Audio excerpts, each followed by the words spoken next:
Hello everyone, welcome back to my YouTube channel biology exam preparation with Nilesh Anandwani. आज जिस topic पे हम discuss करने वाले हैं उसका नाम है alcohol, smoke and drug abuse और you can say drug addiction. ये हमारे unit number 10 human health and disease का सबसे आखिरी पॉइंट है। तो चलिए देखते हैं बेसिकली क्या होता है अल्कोहल, स्मोक और ड्रग एब्यूज। तो ये टॉपिक स्टार्ट करने से पहले मैं आपको इंट्रोड्यूस करना चाहूंगा एडोलेसेंस कंसेप्ट के बारे में। क्या क्या होता है adolescence? It is a stage of growth of our body from puberty to adulthood where physical mental development of our body takes place. Adolescence person is 13 to 19 years of age. क्या होता है ये एडोलेसेंस? एक ऐसी as है जो हमारी प्यूबरिटी मतलब बचपन से लेके अडल्टहुड जवानी तक का पीरियड होता है। जवानी तक भी नहीं, मतलब प्रॉपर एज क्या कहेंगे हम, 13 to 19 years। तो जो कैंडिडेट ऑलमोस्ट 9th स्टैंडर्ड में है, 8th स्टैंडर्ड में, 10th स्टैंडर्ड में, 11th 12th में, या तो फर्स्ट सेकंड थर्ड ईयर तक बीएससी में है, सो 13 से लेकर 19 ईयर एज तक का जो पीरियड होता है उस पीरियड को हम कहते हैं adolescence. Adolescence is a age which is running from 13 to 19 years of age, and in this period our physical, mental and especially attitudinal changes takes place. Now I'll tell you what is physical, mental and attitudinal. Physical changes means our body changes, our body parts, our body you can say organs etc undergo development. Mental means our mental ability of own also get changes. We get more excitement to think about our own way without help of anyone. And attitudinal, some related to hormonal. I'll tell you in a common way. Physical का मतलब होता है हमारी body में development होना, और mental का मतलब होता है हमारी सोच में डेवलप होना। हम बेसिकली पेरेंट्स से दूर अपने फ्रेंड्स के साथ ज्यादा रहना पसंद करते हैं ये पीरियड में। Yes, 13 to 19 years of age में। मैं ये नहीं कहता हूँ कि ये सभी लोगों के लिए सेम है, लेकिन एडोलेसेंस में 90% नियर अबाउट ये जैसी सिचुएशन है वो आती ही है सब में। और एटीट्यूडनल चेंजेस का मतलब होता है हमारे खुद के एटीट्यूड में चेंजेस आ जाते हैं। Adolescence age in which physical, emotional, physical and attitudinal personality also depend upon mood swings. Sometimes we called it as a mood swing. Parent has to look after their children in the age so that children will not go to any wrong track. इस period में parents को अपने बच्चों के साथ से parents नहीं as a friend बन के चलना चाहिए, ताकि पेरेंट्स को ये पता हो सके कि उनके बच्चे क्या कर रहे हैं, स्कूल में क्या कर रहे हैं, कॉलेज में क्या कर रहे हैं, बाहर जाते हैं तो कौन से फ्रेंड के साथ जाते हैं, फ्रेंड्स अच्छे हैं बुरे हैं, ये सब चीजें ये पेरेंट्स को पता होनी चाहिए। और ये तब पता होगी जब पेरेंट्स बच्चों के साथ एज अ फ्रेंड के जैसे बिहेव करेंगे। ये चीजें एडोलेसेंस ये बायोलॉजी पॉइंट में क्यों दी गई है इस चैप्टर में, ताकि इस टॉपिक का बेसिकली पर्पस है कि अल्कोहल, स्मोक और ड्रग से हम बचे रहें। तो ये सिर्फ स्कूल कॉलेज का ही काम नहीं है, ये पेरेंट्स का भी काम है। तो ये पेरेंटिंग केयर के अंडर में भी ये पॉइंट आता है एडोलेसेंस। चलिए हम आगे बढ़ते हैं, देखते हैं ड्रग अल्कोहल एब्यूज। सबसे पहले मैं आपको स्मोकिंग और अल्कोहल के बारे में छोटा सा पॉइंट बता देता हूँ, उसके बाद हम ड्रग के बारे में डिस्कस करते हैं, बिकॉज ये पॉइंट में ड्रग के ऊपर है। Smoking is a condition in which we start smoking either cigar, either you can say hookah, either you can say cigarette, bidi, etc etc. Few peoples are also taking a smoke like a tobacco, khaini, etc. Number of products are available, bad products are available in the market. तो इन सब चीजों से mouth cancer हो सकते हैं, lung cancer हो सकते हैं, अल्वियोला कैंसर हो सकते हैं, ट्रकियल कैंसर हो सकते हैं। और अल्कोहल पीने से, अल्कोहल में भी बहुत सारी नशीली चीजें हैं, like pure alcohol, whisky, rum, vodka and number of you can से drinks, hard drinks are available in the pubs and you can say wine shop etc places are there। और ये सब है ना प्रॉब्लमेटिक हो सकती हैं स्पेशली इस एज में, क्योंकि इस एज में हमें ये पता नहीं होता है कि हम जो कर रहे हैं वो सही कर रहे हैं। और एक बार अगर हमें इन चीजों की लत लग जाती है, आदत लग जाती है, एडिक्शन हो जाता है, तो हम बेसिकली इसमें प्रॉपरली घुस जाते हैं। और हमें तब पता नहीं चलता कि हम बेसिकली सही ट्रैक पे हैं या रॉन्ग ट्रैक पे हैं। अगर ऐसी कोई चीज हमें लग जाती है तो हमें बेसिकली हमारे पेरेंट्स से बात करनी चाहिए, डॉक्टर से बात करनी चाहिए, साइकोलॉजिस्ट से बात करनी चाहिए, ताकि ये हमें प्रॉपर बता सके कि हम किस जगह पर खड़े हैं और हमें कैसे मूव करना चाहिए। तो ये काफी इंपॉर्टेंट कंसेप्ट है। अब हम आते हैं बेसिकली ड्रग्स के ऊपर। Drugs statistical survey says that nowadays selling of a drug and alcohol is more special in the youth. Drug generally youth consume are opioids, cannabinoids, cocaine, and mostly these are obtained from flowering plants and fungi. एक statistical सर्वे के हिसाब से एक पता चला है कि drugs को सबसे ज्यादा खाने वाले आज पूरी दुनिया में जो है वो स्पेसिफिकली यूथ एज है। और यूथ एज भी कितना, 13 से 19 एज तक। इसके लिए हम वैसे एडोलेसेंस पॉइंट को डिस्कस कर रहे हैं। और ज्यादातर ये यूथ एज जो ड्रग्स खाते हैं, कंज्यूम करते हैं, वो कौन से वाली होती है? वो होती है ओपियोइड्स, ये वाली ओपियोइड्स। फिर कैनाबिनॉइड्स, ये कैनाबिनॉइड। उसके बाद हम देखेंगे कोकेन और एक मॉर्फिन देखेंगे। और ये चारों के चारों ड्रग्स कहाँ से पाई जाती है? ज्यादातर फ्लावरिंग प्लांट में से और सम फंजाई में से। So according to the survey of India as well as from the complete around the world, drug which is used by the consumers, these consumers are in the age of 13 to 19. I am not saying that it is only up to 19. 50 साल का बूढ़ा बंदा भी खा सकता है, ठीक है। लेकिन अगर वो 19 से ज्यादा है, 20-25 साल का है, तो ऑब्वियसली उसे कुछ इस चीज की समझ है कि ये मैं जो कर रहा हूँ वो मेरे शरीर के लिए हानिकारक है, मेरे फिजिकली प्रॉब्लमेटिक है, या तो मेरे इकोनॉमिकली फाइनेंशियली प्रॉब्लमेटिक है, हमारे माँ बाप क्या सोचेंगे हमारे बारे में, ये सब चीजें उनको पता होती है। लेकिन जब हम 13 to 19 एज में होते हैं तो हम बेसिकली चिल्ड्रन एज में होते हैं। तो वो पीरियड में हम इतना एडजस्ट भी नहीं कर सकते और इतना सोच भी नहीं सकते, और हमारा सोच का दायरा इतना बड़ा नहीं होता। तो बेसिकली ये 19 एज तक ही प्रॉब्लम है। और ये पीरियड में, इस एज में जो हम जब ड्रग खाते हैं बच्चे, तो वो होते हैं कैनाबिनॉइड्स, ओपियोइड्स, कोकेन और मॉर्फिन। और ये कुछ फ्लावरिंग प्लांट्स और कुछ फंजा में से अवेलेबल होते हैं। कुछ कंट्री को स्ट्रिक्टली बैन किया गया है ऐसी ड्रग प्रोड्यूस करने के, लेकिन फिर भी वो लोग ऐसी उसकी एग्रीकल्चर करते हैं। चलिए हम देखते हैं फर्स्ट वाली drug, opioids. These are the drug which bind to specific receptor present in the central nervous system as well as gastrointestinal tract. It is extracted from the poppy plant. Scientific name is the Papaver somniferum. Opioids क्या है? Opioid एक drug है जो कहाँ bind होती है? हमारे central nervous system मतलब हमारे ब्रेन में बाइंड होती है, और गैस्ट्रोइंटेस्टिनल ट्रैक्ट मतलब डाइजेस्टिव ट्रैक्ट में, डाइजेस्टिव सिस्टम में बाइंड होती है। जब कोई ओपियोइड नाम की ड्रग्स लेता है तो ये ड्रग्स हमारे गैस्ट्रोइंटेस्टिनल ट्रैक्ट मतलब डाइजेस्टिव सिस्टम में एंट्री करती है, और उसके बाद हमारे ब्रेन के सेंसेशन है उनको एक्टिवेट कर देती है। और ड्रग लेने के बाद इंसान काफी सारी जो प्रॉब्लम्स होते हैं उनको भूल जाता है। लेकिन प्रॉब्लम टेम्पररी, भूलने से प्रॉब्लम सोल्व नहीं होते, ठीक है। ड्रग ज्यादातर वो लोग लेते हैं, अभी मान लो कुछ केसेस स्टडी में ऐसे भी पाया जाता है कि एक कैंडिडेट है, वो काफी अमीर घर का लड़का है और हमेशा फर्स्ट सेकंड थर्ड रैंक आता है स्कूल में, कॉलेज में। और कुछ लोगों को पता होता है कि ये बंदा काफी अमीर घर का है और पढ़ाई में काफी होशियार है, तो ऐसे लोगों को ड्रग की ऑफर देते हैं और उनको कहते हैं अगर तुम ये ड्रग लोगे तो तुम्हें पढ़ाई में काफी आसानी होगी, तुम काफी अच्छी तरह से स्टडी कर पाओगे।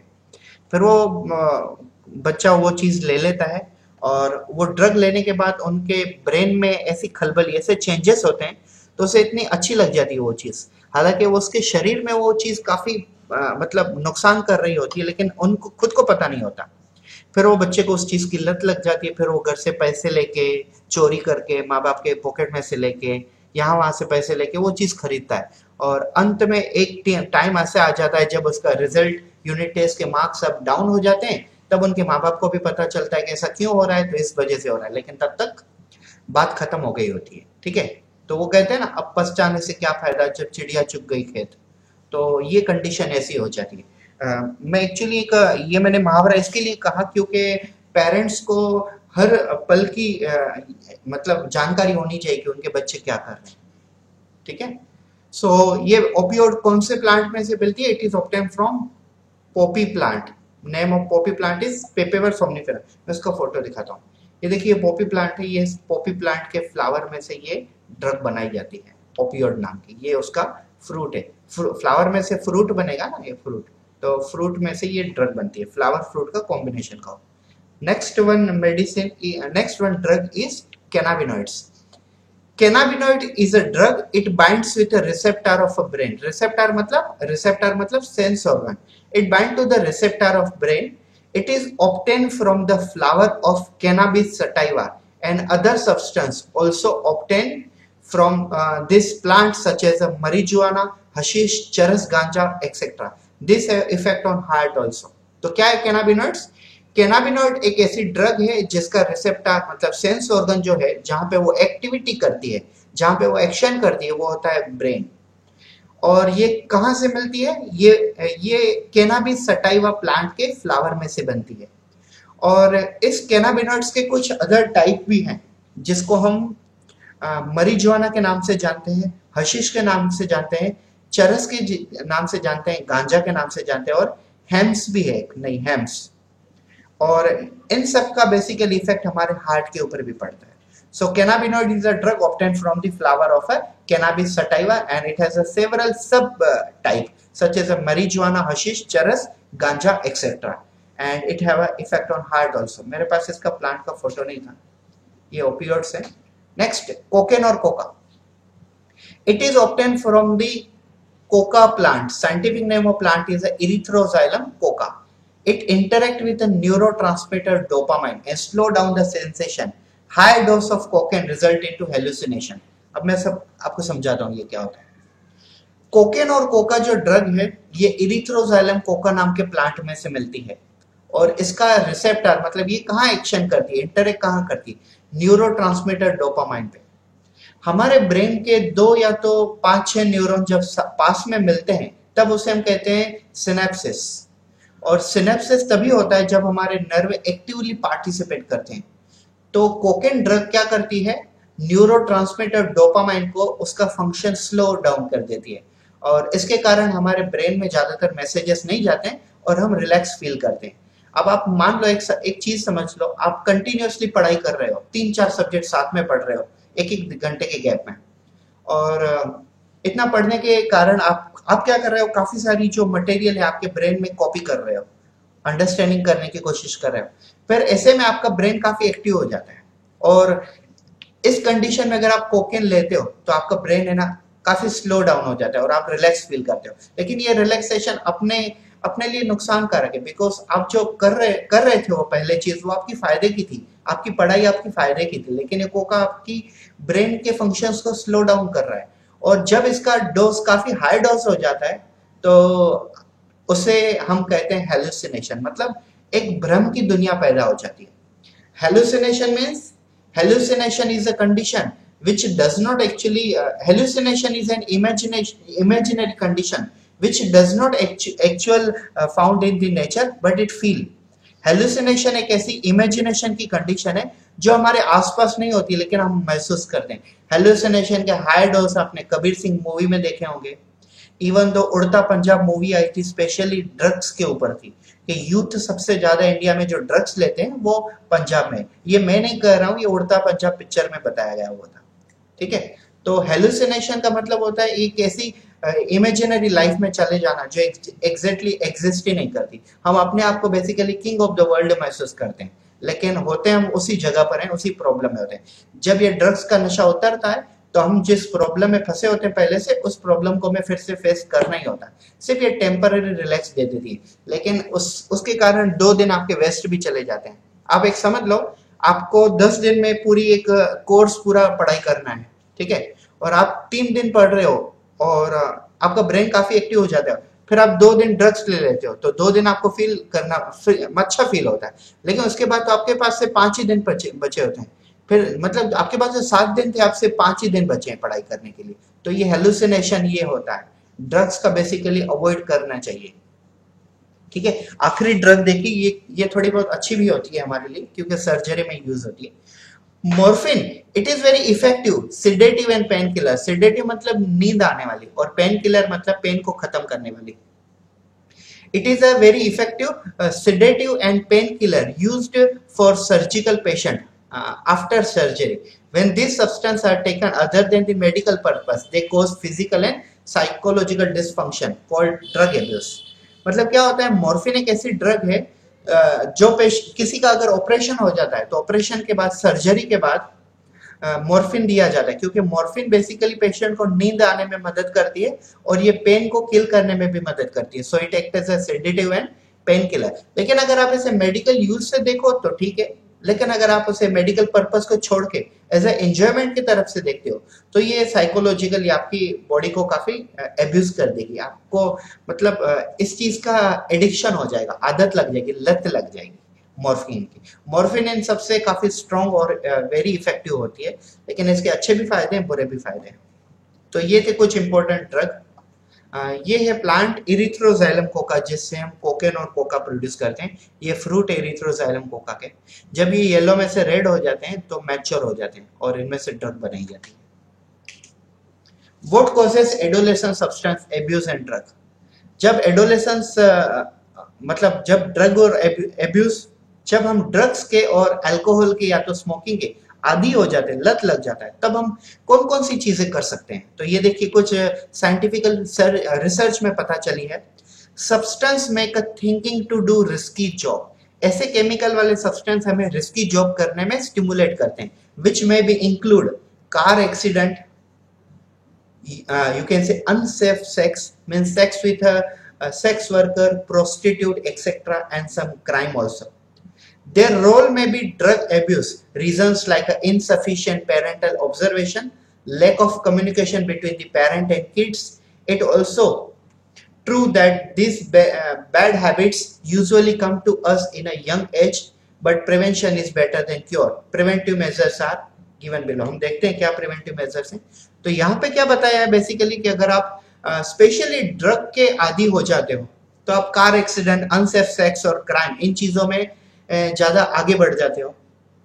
और ये एक्चुअली हम नहीं कह रहे हैं, ये टेक्स्ट बुक कह रही है। और टेक्स्ट बुक जो लिखने वाले लोग हैं उन्होंने कहीं से रिसर्च किया होगा, तभी ये चीजें लिख रहे हैं वो। और इसमें ज्यादातर जिम्मेदार किसको ठहराया जाता है?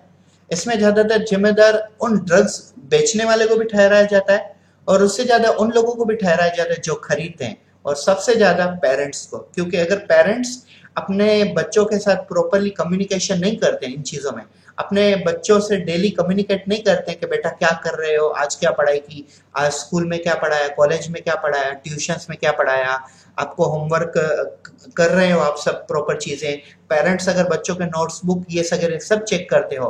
अगर कोई बच्चा ऑनलाइन भी पढ़ रहा है तो वो ऑनलाइन पढ़ रहा है या कोई गेम खेल रहा है तो फेसबुक चला रहा है, क्या कर रहा है वो, ये सब चीजें पेरेंट्स को पता होनी चाहिए। इसे हम पेरेंटल केयर कहते हैं। तो अगर पेरेंटल केयर काफी मजबूत हो तो ये ऐसी कोई चीजें आएगी नहीं बच्चों तक। ठीक है, तो ये कुछ ऐसी बेसिक थी।